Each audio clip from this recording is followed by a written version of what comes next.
ఉత్కంఠ ముగిసింది. Telangana హస్తగతమైంది. Car party hat trick కలలు ఆవిరయ్యాయి.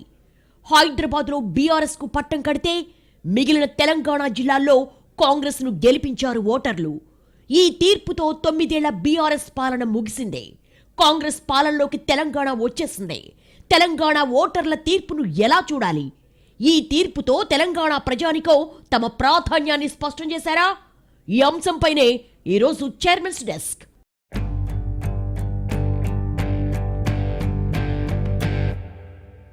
ఎన్నికల తీర్పు ప్రజల ఆకాంక్షలను వెల్లడిస్తుంది. అసంతృప్తుల్ని స్పష్టం చేస్తుంది. వ్యతిరేకతను బాహాటంగా చెప్తుంది. 5 ఏళ్లు అనేక ఊహాగానాలతో నడిచినా, ఎన్ని భిన్నవాదాలు వినిపించినా, అధికార పార్టీకి మరోసారి అవకాశం ఇవ్వాలన్నా, విపక్ష పార్టీని గద్దె దించాలన్నా, ఎవరిని ఎందుకు ఓడించాలో, ఎందుకు గెలిపించాలో ఓటర్లకు స్పష్టత ఉంటుంది. దాని ప్రకారమే ఫలితాలొస్తాయి. ప్రలోభాలు, పథకాలు, హామీలు, మేనిఫెస్టోలు ఎన్నైనా ఉండనివ్వండి, ఎంత ఊకదంపుడు ఉపన్యాసాలైనా వింటారు. కానీ ప్రజలు ఓ అంచనాకొస్తే దాన్నివేమీ కదిలించలేవు. తెలంగాణ అసెంబ్లీ ఎన్నికలపై మొదట్నుంచి భారీ ఉత్కంఠ ఉంది. కర్ణాటక ఎన్నికల ఫలితాల తర్వాత స్వల్పకాలంలోనే పుంజుకున్న కాంగ్రెస్ బీజేపీని దాటుకుని బీఆర్ఎస్తో సై అంటే సై అనే వరకు వచ్చింది. ఇక ప్రచారం మొదలయ్యే నాటికి సీన్ మరింత మారింది. కాంగ్రెస్ గెలుపు ఖాయమనే స్వరాలు పెరిగాయి. సర్వేలు కూడా కాంగ్రెస్ పక్షాన్ని నిలిచాయి. దానికి తగ్గట్టే ఎన్నికల ఫలితాలొచ్చాయి. భారీగా పోలింగ్ జరిగిన గ్రామీణ, సెమీ అర్బన్ నియోజకవర్గాల్లో బీఆర్ఎస్ తుడిచిపెట్టుకుపోతే, హైదరాబాద్, రంగారెడ్డి, మెదక్ లాంటి అర్బన్ ప్రాంతాల్లో బీఆర్ఎస్ ఆదరణ దక్కింది. తెలంగాణలో 10 ఉమ్మడి జిల్లాల్లో ఖమ్మం, వరంగల్, నల్గొండ, మహబూబ్నగర్, కరీంనగర్ కాంగ్రెస్ పార్టీకి తిరుగులేని ఆధిక్యాన్నిచ్చాయి. అటు బీఆర్ఎస్ గెలుపు ఖాయమని ధీమాగా ఉన్నా చివరకు చతికిలబడింది. అయితే ఈ ఎన్నికల్లో హైదరాబాద్లో వచ్చిన తీర్పు ఒకలా ఉంటే, మిగతా తెలంగాణ జిల్లాల్లో తీర్పు మరోలా కనిపిస్తోంది. విలక్షణమైన తెలంగాణ ఓటర్ల దృక్పథం స్పష్టంగా కనిపిస్తోంది. నిజానికి ఎన్నికలకు ముందు జరిగిన అనేక పరిణామాలతో సీమాంధ్ర ఓటర్లు కాంగ్రెస్ కు గంపగుత్తగా ఓట్లేస్తారన్న కామెంట్లు వినిపించాయి. బీఆర్ఎస్ ను ఓడించడానికి సన్నద్ధమైపోయారన్న వాదనలు వినిపించాయి. చంద్రబాబును ఏపీ సర్కారు జైల్లో ఉంచిన సమయంలో హైదరాబాద్లోని సీమాంధ్రులు నిరసనలకు దిగారు. ఈ సమయంలో కేటీఆర్ చేసిన వ్యాఖ్యలపై పెద్ద దుమారమే రేగింది. మీ రాష్ట్రంలో ఆందోళనలు చేసుకోండి అనడంపై చాలా విమర్శలొచ్చాయి. ఈ వ్యాఖ్యలు సీమాంధ్రుల్లో కొందరిని బీఆర్ఎస్ కు దూరం చేసి ఉండొచ్చనుకున్నారు. అక్కడి రాజకీయాలతో మాకేం సంబంధం, అక్కడి పరిణామాలు తెలంగాణ ప్రజలపై ఎలాంటి ప్రభావం చూపలేవు. ఎవరైనా వచ్చి ఇక్కడ నాటకాలేస్తే బేగానీ షాదీమే అబ్దుల్లా దీవానా అన్నట్టు ఉంటుందన్నారు కేటీఆర్. చంద్రబాబు అరెస్ట్ అయింది ఏపీలో. అక్కడ ర్యాలీలు, ధర్నాలు చేసుకుంటే ఎవరొద్దంటారు? హైదరాబాద్లో ర్యాలీలు తీస్తే ఎలా? పక్కింటి పంచాయతీ ఇక్కడ తీర్చుకోవడం ఎక్కడి పద్ధతి? ఏపీలో ఒకరితో ఒకరు తేల్చుకోండి. రాజమండ్రిలో భూమి దద్దరిల్లేలా ర్యాలీలు తీయండి. అక్కడి పంచాయతీ హైదరాబాద్లో పెడితే ఎలా? ఇక్కడ శాంతి భద్రతలు కాపాడే బాధ్యత ప్రభుత్వానికి ఉంటుంది. ఎలా అనుమతిస్తారు? ఇవాళ వీళ్లు చేస్తే రేపు ఇంకొకరు చేస్తారు. వాళ్ల ఘర్షణలకు హైదరాబాద్ వేదిక కావాలా? విజయవాడ, రాజమండ్రి, అమరావతి లేవా అంటూ చేసిన వ్యాఖ్యలు సీమాంధ్రుల్లో కొందరికి అసంతృప్తి కలిగించిన మాట నిజం. కేటీఆర్ మాటలపై విమర్శలొచ్చిన తర్వాత డ్యామేజ్ పెరుగుతుందని గ్రహించిన ఆయన సరిదిద్దుకునే ప్రయత్నాలు కూడా చేశారు. అయితే అప్పటికే ఆలస్యమైన పరిస్థితులు కనిపించాయి. తెలంగాణలో టీడీపీ మద్దతుదారులు తమ నిరసనల్ని మరింత పెంచారు. అదే సమయంలో గత ఎన్నికల్లో టీడీపీ పోటీ చేయడంతో పాటు చంద్రబాబు ప్రచారానికి రావడాన్ని బీఆర్ఎస్ తనకు అనుకూలంగా మలుచుకుంది. తెలంగాణ సెంటిమెంట్ మరోసారి రాజేయడానికి ప్రయత్నించి అందులో సఫలమైంది. కానీ ఈ ఎన్నికల్లో టీడీపీ బరిలో లేదు. టీడీపీ సైలెంట్గా ఉండిపోయింది. ఏపీలో టీడీపీతో పొత్తులో ఉన్న జనసేన తెలంగాణలో పోటీ చేసినా ఇక్కడ టీడీపీ కేడర్ మాత్రం కాంగ్రెస్ కు సపోర్ట్ చేస్తుందన్న కామెంట్లొచ్చాయి. అదే సమయంలో కమ్మ సామాజిక వర్గమంతా బీఆర్ఎస్ కు వ్యతిరేకంగా మారిందన్న అభిప్రాయాలు కూడా పెరిగాయి. ఓవరాల్ గా హైదరాబాద్ లో ఉంటున్న సీమాంధ్రులంతా బీఆర్ఎస్ కు వ్యతిరేకంగా మారిపోయారని భావించారు. ఇక తుమ్మలకు టికెట్ రాకపోవడం, పార్టీ నుండి ఆయన బయటకు రావడం లాంటి పరిణామాలు కూడా తోడయ్యాయి. ఇవన్నీ కలిసి బీఆర్ఎస్ ను ఓడించడానికి సీమాంధ్రులు ప్రయత్నిస్తారన్న విశ్లేషణలు కుప్పలు తెప్పలొచ్చాయి. దానికి తగ్గట్టే అంతర్గత సమావేశాల్లో కాంగ్రెస్ కోటేయాలని సీమాంధ్రుల్లో కొందరు పిలుపునిచ్చిన సందర్భాలు ఉన్నాయి. కానీ అంతిమ ఫలితంలో ఇవేమీ కనిపించలేదు. హైదరాబాద్లో బీఆర్ఎస్ పార్టీకి తిరుగులేని ఆధిక్యం దక్కింది. గులాబీ పార్టీతోనే ఉన్నామని సీమాంధ్ర ఓటర్లు నిరూపించుకున్నారు. హైదరాబాద్లో 15 నియోజకవర్గాలున్నాయి. గ్రేటర్ చుట్టుపక్కలున్న మరో 10 నియోజకవర్గాల్లో ఆంధ్ర సెటిలర్ల ఓట్లు ఎక్కువగా ఉన్నాయి. ఈ 25 స్థానాల్లో కనీసం 10 నియోజకవర్గాల్లో సీమాంధ్రుల ఓట్లు కీలకం. కూకట్పల్లి, ఎల్బీ నగర్, శేర్లింగంపల్లి, మల్కాజ్గిరి, పటాన్చెరు, కుత్బుల్లాపూర్, మేడ్చల్ సెగ్మెంట్లు ఈ జాబితాలోకి వస్తాయి. ఈ నియోజకవర్గాలు అన్నింటిలో బీఆర్ఎస్ తిరుగులేని ఆధిక్యం సాధించింది. అన్ని ఊహాగానాలు, సందేహాలు పక్కన పెట్టి బీఆర్ఎస్కే పట్టం కట్టారు సీమాంధ్ర ఓటర్లు. రంగారెడ్డి జిల్లాలో 14 స్థానాలుంటే బీఆర్ఎస్ 10 చోట్ల గెలిచింది. హైదరాబాద్లో 15 స్థానాలుంటే ఎంఐఎం 7 సీట్లు పోగా ఇక్కడ 7 చోట్ల బీఆర్ఎస్ గెలిచింది. పైగా ఇదేమీ సామాన్యమైన గెలుపు కూడా కాదు. భారీ మెజార్టీతో బీఆర్ఎస్ అభ్యర్థులు గెలిచారు. కూకట్పల్లిలో మాధవరం కృష్ణారావుకి 64,000కు పైగా మెజార్టీ దక్కింది. కుత్బుల్లాపూర్లో వివేకానంద గౌడ్కి 85,000 భారీ మెజార్టీ దక్కింది. శేర్లింగంపల్లిలో అరికెపూడి గాంధీ 46,500కు పైగా మెజార్టీతో గెలిచారు. మేడ్చల్లో మల్లారెడ్డికి 33,000కు పైగా మెజార్టీ వచ్చింది. సీమాంధ్రుల ప్రభావం ఉన్న ప్రతి చోట కాంగ్రెస్ వేవ్ పనిచేయలేదు. రాష్ట్రంలో ఇతర నియోజకవర్గాల్లో కొత్తగా ఎంట్రీ ఇచ్చి ఓటర్లకు ముఖం కూడా తెలియని కొందరు కాంగ్రెస్ అభ్యర్థులు బీఆర్ఎస్లో పెద్ద నేతల్నే ఓడించారు. కానీ హైదరాబాద్లో వచ్చిన తీర్పు మాత్రం స్పష్టంగా బీఆర్ఎస్కు అనుకూలంగా నిలిచింది. బీఆర్ఎస్ను సీమాంధ్రులు లైట్ తీసుకున్నారన్న వాదనలు పటాపంచలయ్యాయి.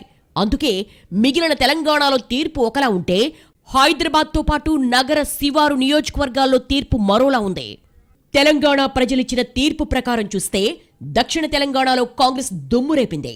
ఉత్తర తెలంగాణలో బీఆర్ఎస్ బీజేపీపై పైచేయి సాధించింది. ఇటు హైదరాబాద్లో మాత్రం కాంగ్రెస్ ప్రభావం కనిపించలేదు. ఖమ్మంలో 10 సీట్లుంటే కాంగ్రెస్ 8 గెలుచుకుంది. ఒక్క భద్రాచలం మాత్రమే బీఆర్ఎస్కు దక్కింది. అటు వరంగల్లో 12 స్థానాల్లో 10 హస్తగతమయ్యాయి. బీఆర్ఎస్ గెలిచిన రెండిట్లో స్టేషన్ ఘన్పూర్లో కడియం శ్రీహరితో పాటు జనగాంలో పల్లా రాజేశ్వరరెడ్డి మాత్రమే. ఇటు కరీంనగర్లో 13 సీట్లలో 8, మహబూబ్ నగర్లో 14 సీట్లలో 12 హస్తం పార్టీ గెలుచుకుంది. నల్గొండలో 12 సీట్లలో 11 కాంగ్రెస్ చేతిలోకొచ్చాయి. సూర్యాపేటలో జగదీశ్వరరెడ్డి మాత్రమే గెలిచారు. ఈ జిల్లాలన్నింటిలో బీఆర్ఎస్ ప్రభావం నామమాత్రంగా మారింది. ఇవే జిల్లాలు ఒకనాడు తెలంగాణ ఉద్యమ కాలంలో కదం తొక్కిన ప్రాంతాలు. ఈ జిల్లాలన్నీ గులాబీ జెండాలతో రెపరెపలాడాయి. కానీ ఇప్పుడు అక్కడి నుంచి కారును బయటకు పంపేశారు జనం.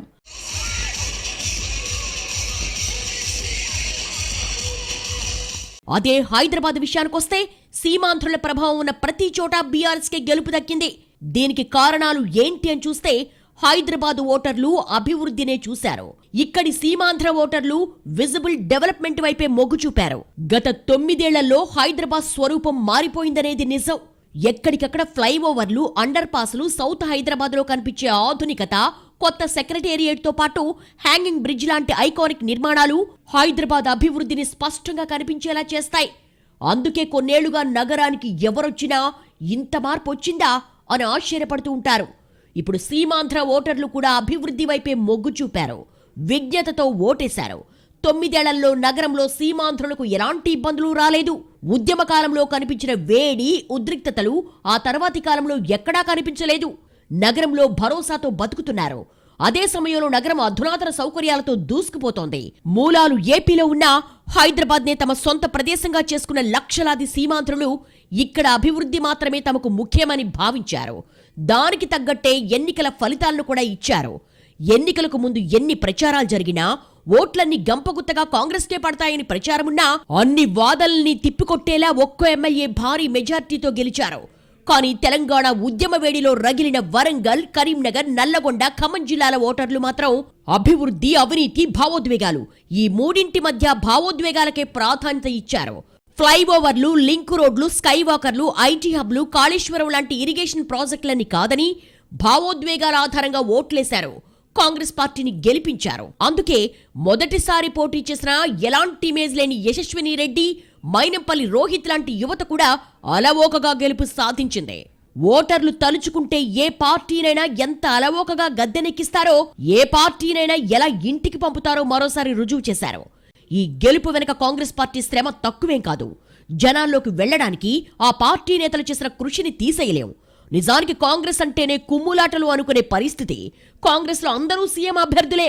నిరంతరం ఆధిపత్య పోరు, అసమ్మతి అనే అంశాన్ని బీఆర్ఎస్ ప్రచారాస్త్రంగా కూడా వాడుకుంది. కాంగ్రెస్ ఉంటే అస్థిరత ఉంటుందని, కుర్చీల కొట్లాటలో అన్నిటికీ ఢిల్లీ వైపు చూసే నేతలతో అభివృద్ధి కుంటుపడుతుందని బీఆర్ఎస్ ప్రచార సభల్లో కేసీఆర్, కేటీఆర్ చెప్తూ వచ్చారు. కానీ ఈ సమస్యల్ని, వాదనల్ని అధిగమించి కాంగ్రెస్ దుమ్మురేపింది.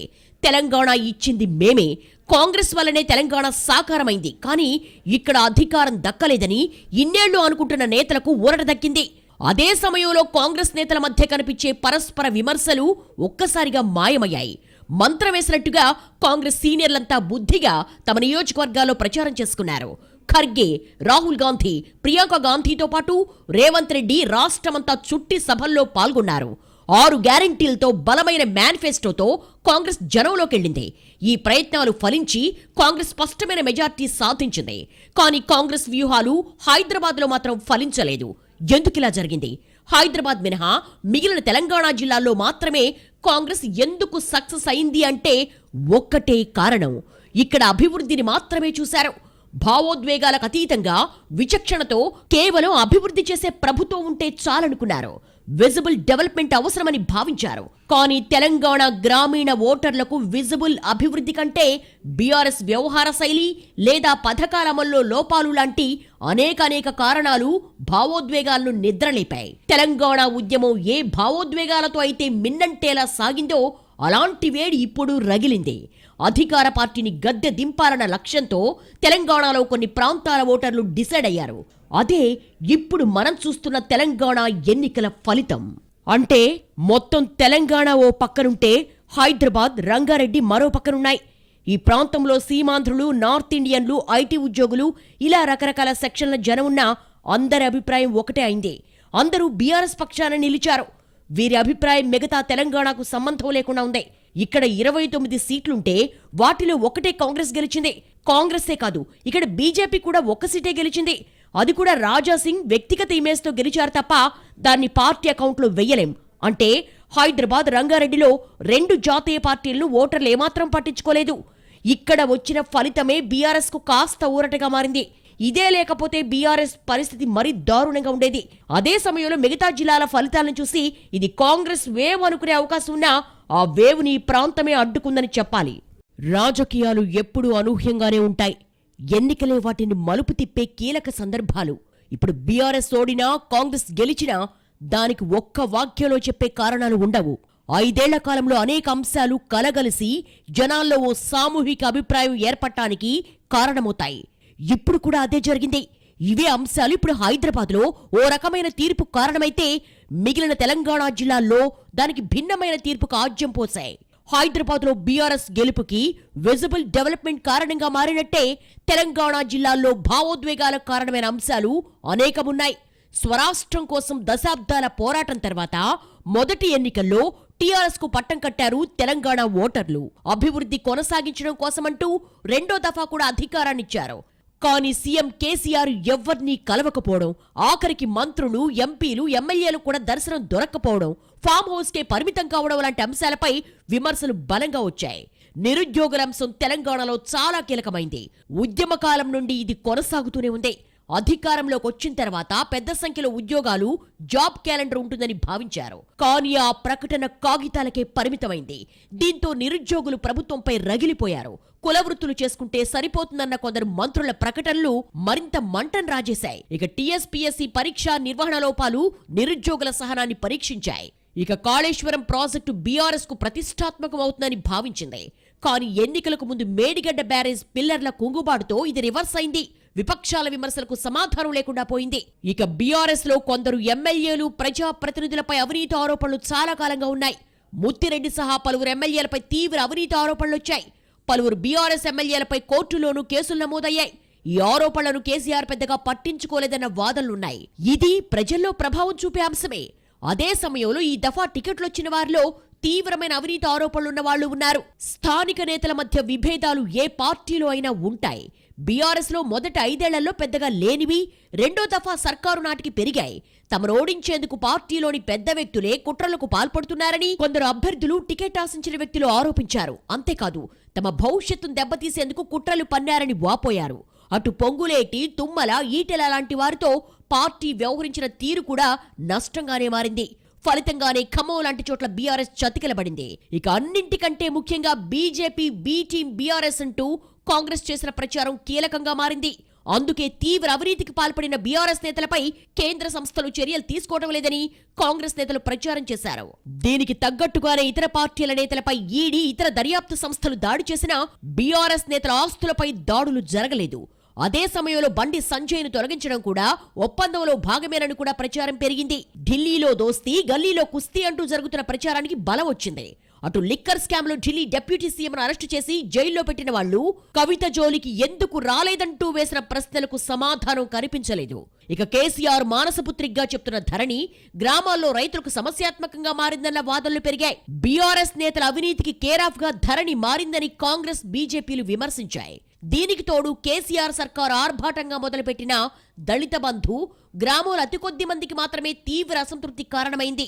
ఇలా బీఆర్ఎస్ ఓటమి వెనుక చాలా కారణాలు కనిపిస్తాయి. ఇక తెలంగాణలో దుమ్ము రేపే స్పష్టమైన మెజార్టీ సాధించిన కాంగ్రెస్ పార్టీకి ఈ విజయం చిన్నదేం కాదు. వరుసగా 2 ఎన్నికల్లో ఉనికి పోరాటంలో ఉంది. కనీసం పోటీ కూడా ఇవ్వలేకపోయింది. తెలంగాణ ఇచ్చామని గట్టిగా చెప్పుకోలేనంత బలహీన స్వరంగా మారిపోయింది. అలాంటి కాంగ్రెస్ ఇప్పుడు బీఆర్ఎస్ కు కౌంటర్ ఇవ్వడం వెనుక అనేక కారణాలు కనిపిస్తాయి. నిజానికి కాంగ్రెస్ పార్టీ గెలుస్తుందని కొన్నాళ్ల క్రితం వరకు ఎవ్వరూ అనుకోలేదు. 4 సీట్లొచ్చి గెలిచి బలమైన ప్రతిపక్షంగా నిలిస్తే అయినా చాలు అనుకున్నారు. కానీ అంతకంటే ఎక్కువే సాధించి గులాబీ పార్టీకి గట్టి పంచిచ్చింది. కాంగ్రెస్ అంటే అసమ్మతి, కాంగ్రెస్ అంటే అసంతృప్తి, కాంగ్రెస్ అంటే విభేదాలు, పరస్పర దూషణలు, కోవర్టు ఆరోపణలు, ఒక్కటా రెండా ఎన్ని సమస్యలు. అదే సమయంలో కాంగ్రెస్ ఇంకెక్కడుంది? తెలంగాణను ముంచిందే కాంగ్రెస్ అంటూ కేసీఆర్ చేసే విమర్శలు, ఇవన్నీ దాటుకొని సీనియర్ల మధ్య ఐక్యత సాధించడంతో మొదలుపెట్టి జనంలోకి వెళ్లడంలో హస్తం పార్టీ సక్సెస్ అయింది. నిరంతర అసంతృప్త స్వరాలు వినిపించే సీనియర్లు ఐక్యతారాగా అందుకున్నారు. ఇది ఆ పార్టీకి బలంగా మారిన మాట వాస్తవం. నిరంతరం విమర్శలు చేసుకునే నేతలు ఒక్క వేదికపై సఖ్యంగా కనిపించడం పార్టీ శ్రేణుల్లో జోష్ పెంచింది. ఇటు రాహుల్ జోడో యాత్రతో పార్టీ మరింత బలంగా మారింది. సీఎల్పీ నేత భట్టి పీపుల్స్ మార్చ్ కొత్త ఉత్సాహాన్నిచ్చింది. రేవంత్ రెడ్డి విజయభేరి యాత్ర బీఆర్ఎస్ పై అటాక్ చేయడానికి పనికొచ్చింది. దీనికి తోడు ఖమ్మం జిల్లాలో తుమ్మల, పొంగులేటి లాంటి నేతల రాక ఆ పార్టీని మరింత బలోపేతం చేసింది. ఎన్నికల ముందు వరకు ఆ పార్టీలోకి విపరీతంగా జరిగిన చేరికలు బలాన్ని పెంచాయి. 6 గ్యారంటీలు, మేనిఫెస్టో హామీలను పక్కాగా అమలు చేస్తామన్న ప్రకటనలు జనాన్ని ఆలోచించేలా చేశాయి. దీంతో ఉత్తర, దక్షిణ తెలంగాణలో కాంగ్రెస్ అత్యధిక సీట్లు సాధించింది. బీఆర్ఎస్ కు స్ట్రాంగ్ హోల్డ్ గా ఉన్న ఈ ప్రాంతంలో బీజేపీ కొన్ని ఓట్లను చీల్చడంతో కాంగ్రెస్ అభ్యర్థుల గెలుపు మరింత సులభమైంది. అటు కేసీఆర్ సర్కారుపై తెలంగాణ గ్రామీణ ప్రాంతాల్లో ఉన్న అసంతృప్తి, ఇటు కాంగ్రెస్ వ్యవహార శైలిలో వచ్చిన మార్పు, ఇవన్నీ కలగలిసి తెలంగాణ ప్రజల నిర్ణయాన్ని స్పష్టం చేశాయి. అధికార మార్పిడికి కారణమయ్యాయి. అదే సమయంలో ఈ అంశాలు హైదరాబాదును మాత్రం ప్రభావితం చెయ్యలేకపోయాయనేది మరో వాస్తవం. ఇది ఈ వారం చైర్మన్స్ డెస్క్. వచ్చే వారం మరో అంశంతో కలుద్దాం. నమస్తే.